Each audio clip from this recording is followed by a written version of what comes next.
This week on this special beach edition of the Roll for Crit podcast, we talk about some award winners, as well as find out about a trading card game that's coming to an end. Oh, it's sad. Also, our topic of the week is going to be player count. What games work best with what numbers of players and why? I'm Jonathan Estes. I'm Will Keeler, and this is the Roll for Crit podcast.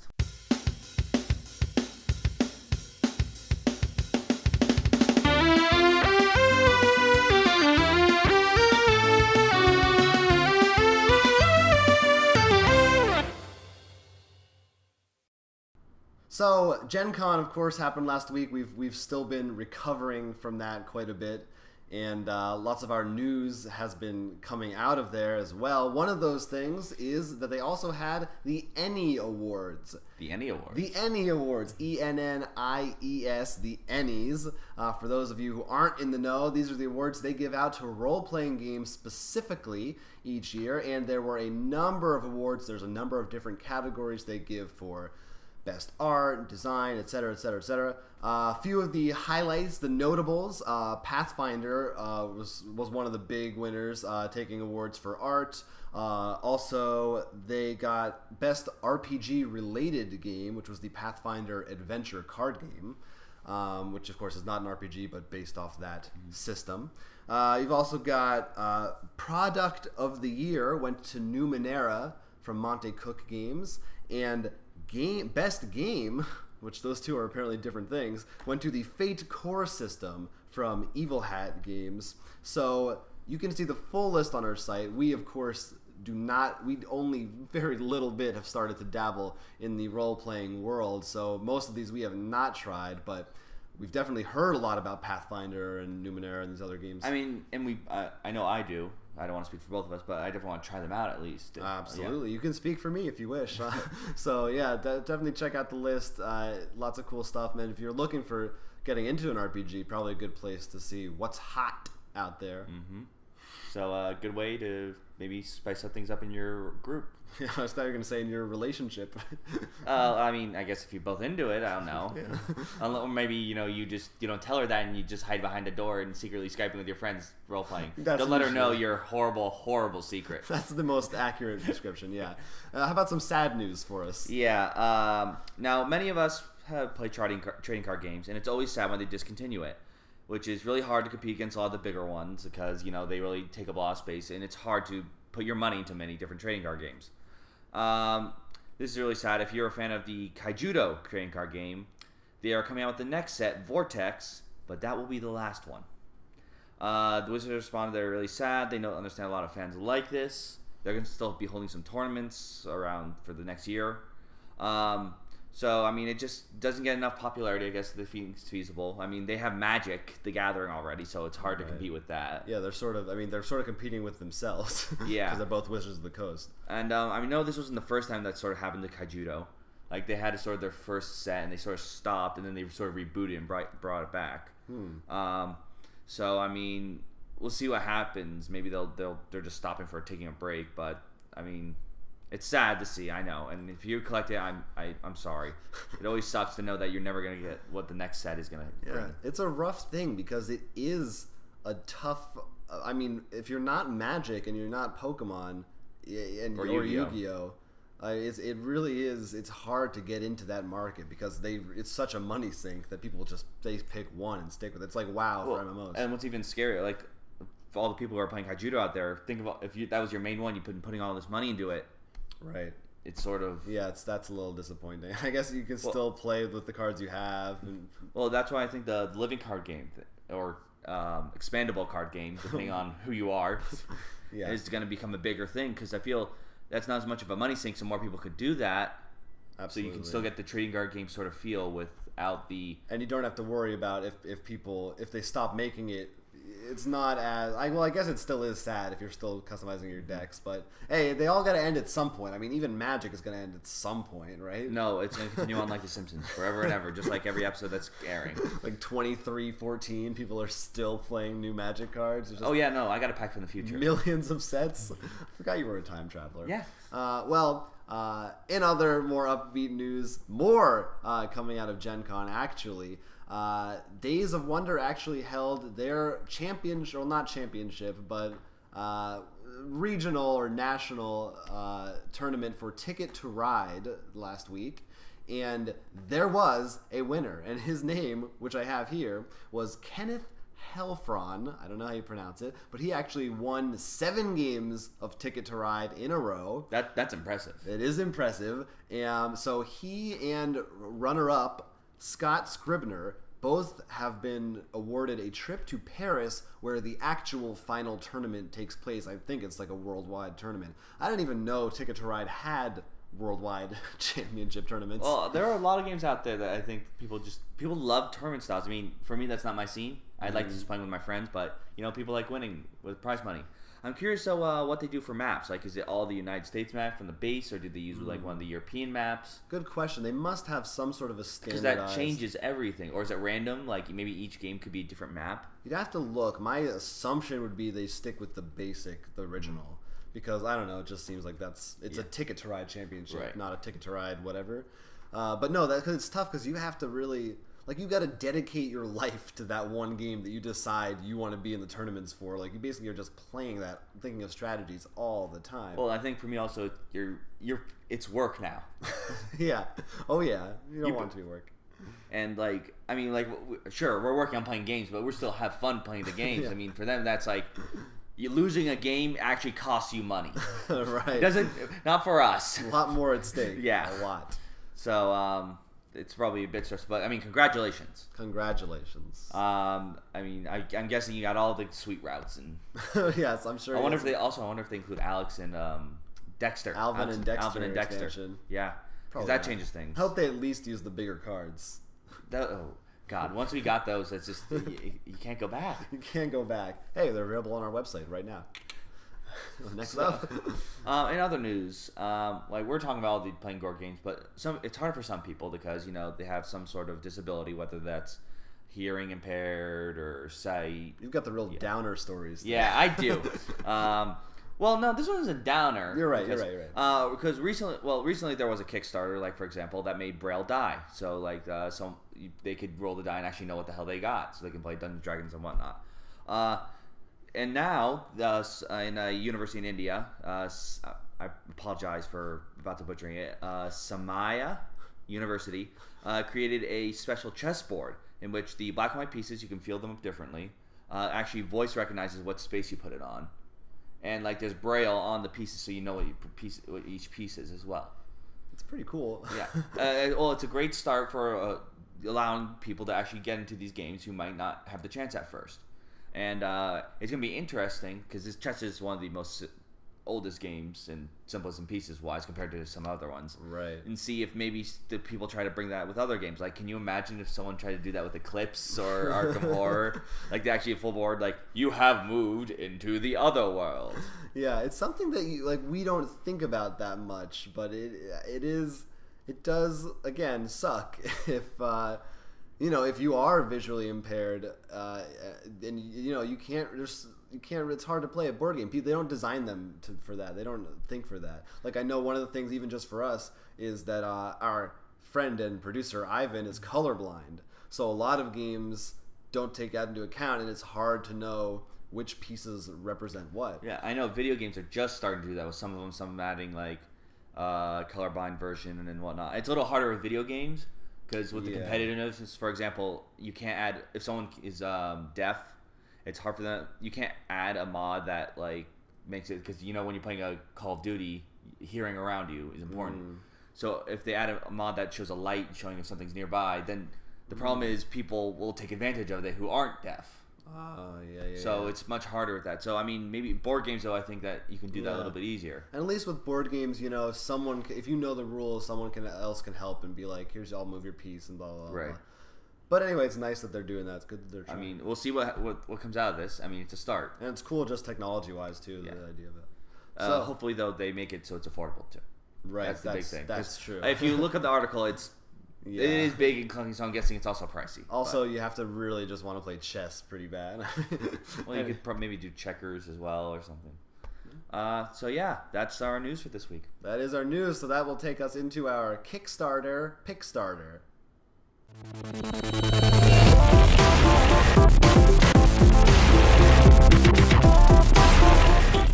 My Kickstarter Pickstarter this week is going to be Galaxy of Tryon from Creative Maker. This is a sci-fi themed board game with modular triangular tiles. So on your turn, you're placing these triangular tiles and matching them in to make a map of your galaxy or universe or whatever you want to call it. And they're actually double-sided, each tile, so you get to choose which landscape or whatever you want. And the idea of the game is to close up systems. Each tile connects, or if you can close them up, you score points based on how big that system is. Mm-hmm. So if it's, I don't know exactly, but presumably if it's 3 planets and you manage to steal that system off so no one else can get in there, you score it for 3 points. So you may want to make yours bigger, but at the same time, someone else may close it off then. Right, exactly. It's that little bit of that risk-reward type thing. And it's has lots of different special tiles as well. I don't know the exact rules of those, but I believe it said like each tile has its own artwork, completely different. Oh right? Yeah, the artwork is very cool. The way it all still links up. No, I meant like each tile's literally unique. Like they don't right. have the same... It's not just but they link up, and it looks really cool. One of the cool things also is if you pledge, it's only $39, and you also get the expansion, the first expansion included. With the game. That's pretty good. Yeah, without having to pay any extra, which is nice, plus whatever stretch goals that they unlock. It seems like a really cool idea, and also I think this is one of those Kickstarters that definitely shows how far a good video goes, because they really got like a professional sounding voiceover and cool graphics, so that's the general story is like there used to be another alien tribe, right, that left, and then you're sort of there to pick up the pieces. Sounds right. So I mean, it looks amazing. It looks a lot of fun, and it looks cool, yeah. It's a theme that we're fans of. If you watched our Gen Con episodes, you know we're talking about Chaosmos, which is another Kickstarter game with a modular space board. Mm-hmm. Anyway, what's yours? So mine is Dead Man Tell No Tales. Now, while yours was competitive, mine is a cooperative game. If you can't guess, it's about pirates. You are all pirates. You each choose a different crewman to be, and you're exploring this cursed ship that's on fire, and you have to fight these undead pirates to try to get the treasure. Okay. There's also fatigue, and you roll fire die. It's sort of like if you like Pandemic, or if you like Forbidden Island. It's sort of like that. Like the tiles will flip as you explore and try to find treasure. Maybe you find items to help you with fight the skeleton pirates, or like a bucket to stop the fire and make sure you don't die. That's pretty funny. Yeah. So it seems like a really fun cooperative game. It's already passed it. It's already hit its first stretch goal. And adding a boss, I assume the captain of the ghost ship. Huh. And I think that means they're reasonably close. I mean, they got at least 20 days, if I recall, 22 maybe, something like that, when recording this video, to get their next stretch goal, which would mean your fatigue counter, which tells you how tired you are, which obviously, as you can guess, don't want to get too high. We'll actually have like a plastic spinner instead of just a token marker around. So that seems pretty cool. Yeah, that's nice. So it seems like a really fun cooperative game. It's for $39 in the US. Comes with a lot of stuff, and just looks like a lot of fun. It sounds cool. It's already funded. So oh yeah, so as you know, we were always talking about wanting more pirate games. So it's it sounds really cool. Actually, it sounds fun. I like co-op pirates. I'm there. All right. I think that will do. I think that will take us into then our next segment, our topic of the week. So, as we've talked before on some of our topics, we talked about kind of people you play with and the parties and what to do then. And this also revolves a lot around the games and how many people they can support. Now, depending on certain games, you may have noticed that certain games fit more or less people. You may have noticed that. A pattern. Like, for example, I've noticed a lot of our longer games actually fit up to 8 people.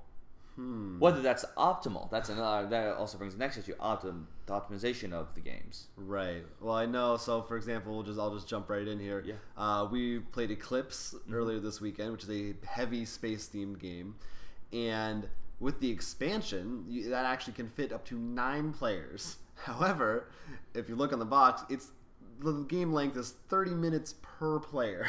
So let's see. You did it with 4 people. Is that correct? That's correct.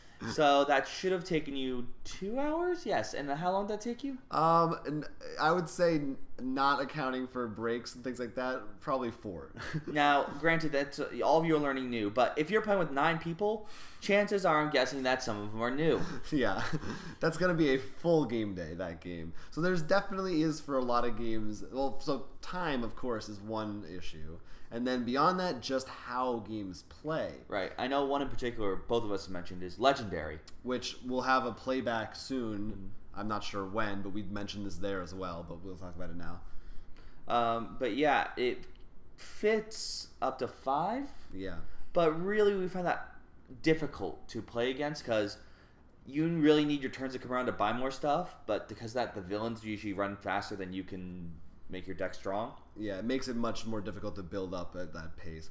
And then there's the opposite, where some games, like, I pretty much refuse to play Cosmic Encounter with less than 5.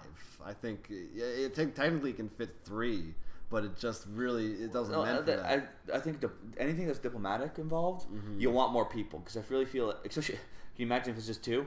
You want to? No. Okay. Yeah, and same with Battlestar. I mean, that's another one where it's like, yeah, you can play with 3, which we've done, but it's not nearly as exciting as when only one person's a Cylon. It's one, maybe 2. Well, it's not even the one person. It's just that you want more doubt. Right. You want to sow the seeds of paranoia better. So those, any other specific game examples before? Well, I think interesting enough, the DC game works actually better with the more people you have. Not that it's bad, it's just a lot funner because it's more fun. Sorry, people grammar. My word crimes. I apologize. I'm working on it. Because the way it works is nothing, unless you're playing Crisis, which we've gotten but we haven't tried out yet. You're just buying stuff, so it's perfect to have with more people then because everyone's just buying things, and you're not as hurt as much if you don't get everything. Like, in the, like we said with Legendary. Also, if you don't get if you only get one Spider-Man, it doesn't really help you. Like, you might not get that. You need to get or the extra. Fantastic Four people because they all play off Fantastic Four, so on and so forth. Right, and then I mean the best thing is when they plan around it. So games like in Pandemic, where depending on the number of people you have, it actually changes how many cards you get to draw. Or same with Hanabi. If you have less people, each person gets more cards to hold to help you out. Or helps you out vice versa the other way if you have more people with less cards. So that can be hard. Like, not every game, I think. Like, some games are just, this plays best with this. Have you ever noticed, like, when you play a game and you feel like it fits up to 5 or down to 2, really because they squeezed it in there so people are gonna have it? Right, yeah, and it's like, it really isn't for that many people, but they just, it's obviously like they just want to make sure so people could say, like, yes, it is up to 2 people. I've also I have played a game of Settlers of Catan with 2 players. Oh god, that must have been boring. The box even says 3 to 4. We were just like, well, no, that's your fault then. That's not the box's fault. No, it was our fault. It was me and Ivan. Actually, we didn't realize it was halfway through. I looked at the box and I was like, there's a good reason that they tell you to do that because this game makes no sense with 2 players only. But yeah, definitely if when they can make it different per player, that's a great thing. That's speaking of Catan, I was just thinking the expansion adds 5 to 6 people and the board's bigger. But when we played it, what happens is because you have to wait so long for your turn. After, like, I take my turn, I ask everyone if they want to build first. Right. And that just becomes really annoying in that, because it was like, you want to build, you want to build, you want to build. No. Yeah. So that's like, they tried to fix it, but it just made it worse. No, I really, like, but, some games, I mean, maybe if some people sometimes find things to fix it. Like, once again, house rules always are a great thing for whatever your group is into. Is there any... I find it hard to believe, but maybe, like, do you ever have a preference for just in general how many people you like to play a game with? Like, for like a 2-player game, of course, is very different from any game that probably figures 6 or more. Well, a majority of the games I feel that aren't meant to be just 2-player games, a lot of them, the sweet spot seems to be like 4. 4 seems to be a pretty good number for a lot of games. Yeah. 4, maybe 3. And occasionally there's the big groups, like, Avalon, Coup fit? Coup I don't know coup, but can like that fit kind up of to 10, but it's more the middle but ground. Masquerade, like we're talking about those games that are meant to be like winning werewolf game or anything like that. When you're all sitting around the table with identities and you're all like those kind of. Yeah, definitely. You gotta have those once in a while. And of course, there are the games that are like, well, like we said, Cosmic Encounter is up to 6. I think, well, 5 or 6, I guess, with the expansion added. 6. Yes. But really, 6 is the best for that game, I think. But yeah, I don't know if I think we did touch on this before. I don't remember why. I'm pretty sure we said it on the show about how 2-player games are specific 2-player games can be pretty intense because it's one-on-one as opposed to well, if I can kind of, he'll go after that guy next turn. Well, what usually happens with those, I feel, in a 2-player one, is for in a 3. Let's say we go to 3 to 4, like Catan, for example. I'm gonna build over there, maybe over there. Oh, you just built over there. So you think more about how you can't get everything. Right. But in 2-player, you really focused on your strategy because you're focusing. Tunnel vision. I'm looking right at you. I'm taking you down. Oh, you did not just take that country from me. Exactly. So yeah, that definitely can be intense. But so have you noticed any thematic kind of games that sort of go along with a certain number of people? And what do you mean? For me, I've noticed anything that has a lot of diplomacy type things is usually has at least 6. I feel that when you get or anything with a hidden role as well. You usually want more for that. Otherwise, I guess worker placement actually I think scales pretty well. It depends on the game, I suppose. But Agricola is nice that you actually put out more or less options with more players. Or with dominant species, you get less markers. Another one, going back to what I said with 4, you mentioned number, difficult cooperative games, I should say. Now these are games I'm talking about are the ones where you're on the edge of your seat every second. Yeah, I'm talking about Arkham Horror, Eldritch, Pandemic. I find 4 is the max you can go. If you can fit more, it's unbelievably difficult. Yeah. Even 3's really nice. I almost feel. Well, part of it sometimes it becomes a problem of the scale, how they scale too. What do you mean? Like you said, how they adjust it. Sometimes when you have more people, it's gates opening every single turn. Oh yeah. But I was gonna say even sometimes it's just people. If there's too many people cooperative, everyone's just yelling. You need a smaller group to discuss things. If everyone has their own opinion throwing out. I know we played Letters from Whitechapel. That can play up to 6. So there were 5 police officers, and I felt like it was just. You didn't need that many people because there wasn't that much decision. There wasn't 5 people's brains worth of decisions to make. So, granted, I feel like that was a little different because the group of people we were playing with. Oh, maybe, yeah. Once again, it was new people. We were all new. Who you're playing with changes the dynamic of every game. That's true. No, but I guess overall, I agree with you. I think 3 or 4 is a pretty good sweet spot where most games you can fit. 2 is harder if you only really have a 2-player group. Your options are much more limited, and then more than 7 or even really more 6 or more can get hard. 3 or 4 is you could probably play everything. Right. But once again, you never know. For example, the Magic the Gathering game is a 2-player, but now look at there's Commander, which is actually meant to be more of a multiplayer, which you can also do too. Right, and just drafting and stuff. And the trading cards, it's easier with trading card games because it's easier to make new rules because you change the rules of how you build the decks and stuff. But I think 3 and 4 usually is the sweet spot, and which is really annoying when you get a group of 6 people. Because then you're you can't really split into 2 groups. Yeah. Well, I guess you could do 3 and 3, but usually you don't want it. You want the 4. Yeah, it's just or enough. 5. No, 5. 5 is usually then. Because when that happens, usually you start the 4-player game, and then the 5th person arrives. Yeah, that's a whole other ball of wax. I think we probably talked about that in our party episode. But anyway, the best thing really is just have a variety of numbers of player games. When you see those ratings, don't think that those are the perfect no matter what number of people. Yeah. Look it up because I know Board Game Geek actually has a separate thing that says, number of players it fits, best number. Mm-hmm. And you really should look that up. So if you're looking for a game for you and maybe 2 of your friends, check out Legendary, we'll say, for example. But if you have at least, you're going to have really big groups, we're going to suggest probably Avalon or Masquerade. Yeah. A lot more stuff that you want to try. So, that's always a big thing to always keep an eye out. Always research your games. absolutely. And make sure your friends know when to come and what they're doing, and not to come if you don't want them to come. Or at least make sure that they tell you they're coming. Right, that's important too. I think that will cover it for our player count topic.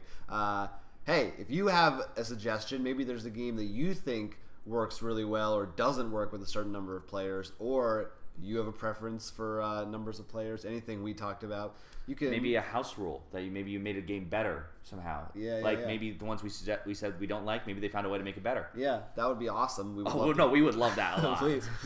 You can comment on the video below, or you can send us an email. Our email address is rollforcrit@gmail.com. And of course, our Twitter, @rollforcrit, and of course, our personal Twitters, @Dorkiryu. Mine is @Quentz, and he's our producer and friend @Ivan Arhan, who currently is not behind the camera right now. He had to leave a little early, so he's behind a camera somewhere. Well, there's cameras everywhere. That's true.